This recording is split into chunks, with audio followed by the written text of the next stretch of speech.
Hello everyone. তো গণেশ বাবার মুখটা দর্শন করতে চলে এসেছিলাম আমি রেডি হয়ে টয়ে। তো এখানে 4 দিন ধরে পুজো হচ্ছে। তো আমি প্রথম দিন আজকেই এসেছিলাম, কারণ আমার শরীরটা খুব খারাপ ছিল বলে আমি আসতে পারিনি। আমার কানের মধ্যে জল ঢুকে গেছে, আর তাই বলে আমার কান ব্যথা হচ্ছে এখনও। তো চলো আমি তোমাদেরকে সব জায়গাটা ঘুরে দেখাচ্ছি কিভাবে সাজিয়েছে। এই যে দেখতেই পাচ্ছ, আশেপাশের মানুষজন পুজো দেখতে চলে এসেছে খুব সুন্দর করে সেজে গুজে। তো চলো তোমাদেরকে আমি আরও জিনিস দেখাচ্ছি ঘুরিয়ে। এই যে খাওয়ার দোকান, মোমোর দোকান, ফুচকার দোকান, চাটের দোকান, সব দোকান বসেছে।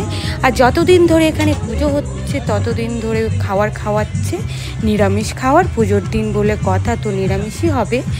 খিচুড়ি খাওয়ায়, পনির তরকারি খাওয়ায়, ফ্রাইড রাইস খাওয়ায়, চাটনি খাওয়ায়, মিষ্টি খাওয়ায়। এই যে আমার ছেলেকে দেখতেই পাচ্ছ তোমরা, আমি সাজিয়ে গুজিয়ে ওকে পাঠিয়ে দিয়েছিলাম।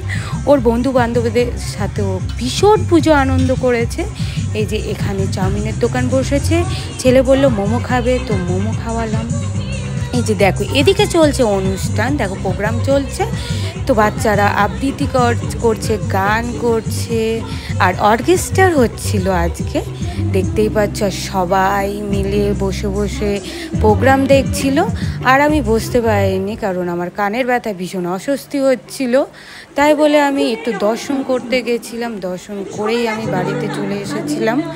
কারণ আমার অস্বস্তি এমনভাবে হচ্ছিল যে বলার মতো না, তোমাদেরকে বোঝাতে পারবো না আমি। তো কেমন লাগলো বলো ব্লগটা। বাই।